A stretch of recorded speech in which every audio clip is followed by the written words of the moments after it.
पिछले भाग में आपने देखा अजय को एक बुजुर्ग ने माधव दास की कहानी सुनाई।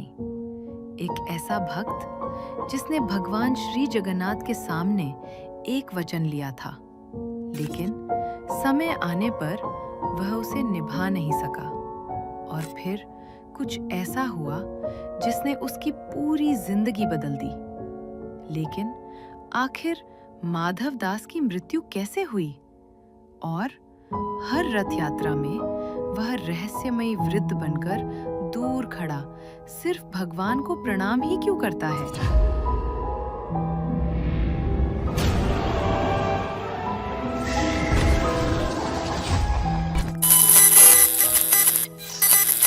अध्याय 4, अधूरा वचन। और वह आखिरी सफर बरगद के नीचे बैठे बैठे बुजुर्ग ने एक गहरी सांस ली। उनकी आंखें दूर मंदिर के शिखर पर टिक गईं। फिर उन्होंने कहना शुरू किया। रथ यात्रा बीत चुकी थी। माधव अपने काम में पहले से भी ज्यादा व्यस्त रहने लगा। बेटी अब बिल्कुल स्वस्थ थी। घर में खुशियां लौट आई थी। लेकिन एक चीज हर रात उसे बेचैन करने लगी। अजय ने पूछा, क्या? बुजुर्ग बोले, सपने। हर रात उसे एक ही सपना आता। वह देखता कि वह बहुत दूर एक खाली रास्ते पर खड़ा है। सामने रथ का मार्ग दिखाई देता है, लेकिन जैसे ही वह उस मार्ग की ओर एक कदम बढ़ाता, उसे ऐसा महसूस होता मानो उसके पैर पत्थर के हो गए हों। वह चल ही नहीं पाता। फिर दूर से शंख बजता, घंटियां सुनाई देती और जय जगन्नाथ का स्वर पूरे आकाश में गूंज उठता। उसके बाद वह घुटनों के बल बैठ जाता और रोते रोते उसकी नींद खुल जाती। अजय ध्यान से सुन रहा था। क्या उसने किसी को ये बात बताई? हाँ, उसकी पत्नी ने उसे बार बार कहा, जो वचन अधूरा रह गया उसे पूरा कर दीजिए, मन को शांति मिल जाएगी। लेकिन माधव हर बार एक ही जवाब देता, अगले वर्ष, इस बार काम बहुत है। बुजुर्ग कुछ पल के लिए चुप हो गए। फिर बोले, कभी कभी ईश्वर हमें बार बार अवसर देते हैं, लेकिन समय हमारे लिए रुकता नहीं। वह दिन रथ यात्रा के करीब 4 महीने बाद माधव को एक गांव में लकड़ी का बड़ा काम मिला। उसे सुबह सुबह बैलगाड़ी से निकलना था। पत्नी ने दरवाजे तक छोड़ते हुए कहा, जल्दी लौट आइए। बेटी दौड़ कर आई। उसने पिता के हाथ में तुलसी का एक छोटा सा पत्ता रख दिया और बोली, बाबा, इसे हमेशा अपने पास रखना। माधव मुस्कुराया। उसने तुलसी का पत्ता अपनी जेब में रख लिया और चल पड़ा। पूरा दिन काम में निकल गया। शाम होते होते आसमान पर काले बादल छा गए। हवा अचानक बहुत तेज चलने लगी। गांव वालों ने कहा, आज यहीं रुक जाइए। लेकिन माधव बोला, नहीं, घर पर लोग इंतजार कर रहे होंगे। वह रात होने से पहले पुरी की ओर चल पड़ा। पुराना पीपल रास्ते में एक पुराना पीपल का पेड़ पड़ता था। गांव के लोग उस रास्ते से रात में कभी नहीं जाते थे। कहते थे वहां अजीब आवाजें सुनाई देती हैं। लेकिन माधव इन बातों पर विश्वास नहीं करता था। उसने मन ही मन जय जगन्नाथ कहा और आगे बढ़ गया। कुछ दूर चलने के बाद उसे लगा जैसे कोई उसके पीछे चल रहा है। उसने पीछे मुड़कर देखा, कोई नहीं। वह फिर चलने लगा। इस बार उसे स्पष्ट सुनाई दिया, ठक ठक ठक, मानो नंगे पैर कोई उसके पीछे चल रहा हो। उसने दोबारा पीछे देखा, फिर भी कोई नहीं। हवा अब पहले से ज्यादा ठंडी हो चुकी थी। पेड़ों की डालियां अजीब तरह से हिल रही थीं। लेकिन माधव डरा नहीं। उसने जेब में रखा तुलसी का पत्ता निकाला, दोनों हाथ जोड़कर धीरे से कहा, जय जगन्नाथ। और जैसे ही उसने भगवान का नाम लिया, उसके पीछे चलने की आवाज एकदम बंद हो गई। अजय ने आश्चर्य से पूछा, मतलब वहां कोई था? बुजुर्ग ने धीरे से कहा, कौन था यह आज तक कोई नहीं जान पाया, लेकिन उस रात माधव घर नहीं पहुंचा।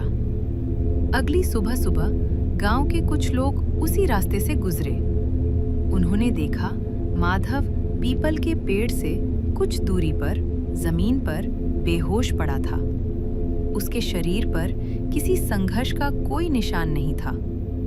कपड़े सही सलामत थे, सामान वैसा ही पड़ा था, जेब में रखे पैसे भी सुरक्षित थे, लेकिन उसकी सांसें रुक चुकी थीं। अजय ने धीरे से पूछा, डॉक्टर ने क्या कहा? बुजुर्ग बोले, उस समय डॉक्टरों ने हृदय गति रुकने की बात कही। किसी ने कोई रहस्य नहीं देखा, लेकिन जो लोग माधव को जानते थे, उन्होंने एक अजीब बात देखी।